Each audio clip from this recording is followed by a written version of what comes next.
Halo, jumpa lagi dengan channel Soekarno Karno, channel yang menginformasikan hal-hal yang sederhana yang ada di sekitar kita menjadi luar biasa karena tahu ilmunya.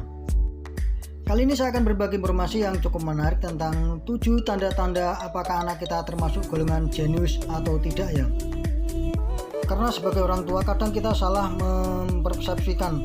Kadang anak kita tidak jenius tapi kita menganggap anak kita harus berpikir jenius ya. Ini yang salah dan mengakibatkan anak tidak ditempatkan pada tempatnya. Karena itu sebenarnya ada 7 tanda apakah anak kita termasuk jenius atau tidak ya. Ini yang ingin saya jelaskan. 7 tanda anak jenius ini diungkap oleh pendiri pendidikan online TLC Lie Simon Barnes. Dari 7 poin di bawah ini ada beberapa hal yang belum banyak diketahui oleh orang tua. Ini perlu kita ketahui karena ada strategi berbeda ketika kita mendidik anak jenius dan tidak ya. Tanda pertama ketika kita mengatakan anak kita itu termasuk jenius atau tidak adalah mereka terlihat lebih dewasa. Meski masih bocah, ternyata anak yang dikategorikan jenius juga bisa dilihat dari cara berpikirnya.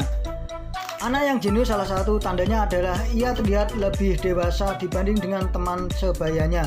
Bahkan ada pula anak yang jenius yang hanya mau berteman dengan orang yang lebih tua ya. Tanda kedua apakah kita akan mengatakan anak kita jenius atau tidak adalah mereka lebih kreatif. Poin kedua ini tentunya sudah banyak diketahui oleh orang tua. Namun anak yang memiliki tingkat kecerdasan di atas rata-rata biasanya kreativitasnya lebih tinggi.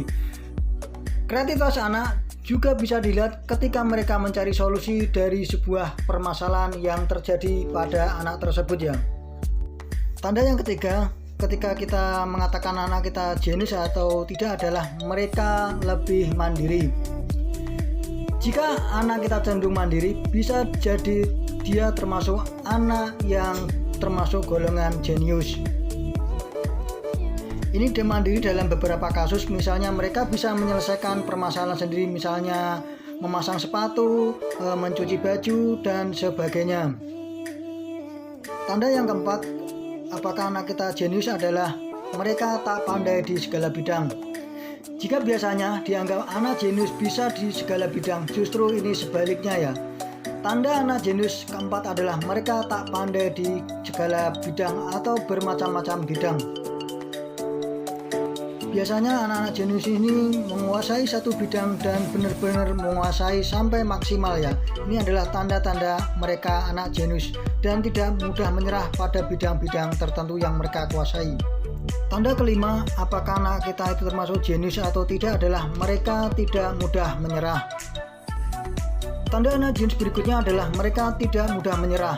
Hal ini sejalan dengan ketekunan anak-anak ketika mengerjakan sesuatu atau memecahkan masalah yang mereka hadapi. Tanda keenam, apakah anak kita termasuk jenius? Mereka biasanya memiliki standar yang cukup tinggi. Berbeda dengan anak-anak biasanya, anak yang jenius juga mempunyai standar yang tinggi yang mereka inginkan.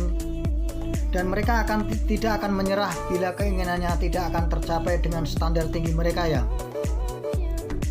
Tanda terakhir apakah anak kita termasuk golongan jenius atau tidak adalah mereka cepat belajar. Itu adalah tanda-tanda mereka termasuk anak yang jenius. Namun perlu diingat, belajar di sini bukannya hanya akademis ya, melainkan juga pengembangan ilmu yang telah didapatkan di dunia nyata. Jadi maksud saya adalah di sini mereka tidak hanya pintar di pelajaran sekolah, tapi mereka juga cepat belajar pada kasus-kasus di luar lingkungan sekolah mereka ya.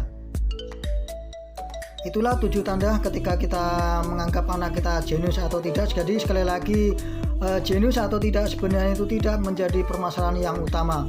Mereka tekun belajar dan giat, mereka akan sukses ke depannya. Mungkin ini yang bisa saya sampaikan. Bila ada kekurangannya saya minta maaf. Sekian, terima kasih.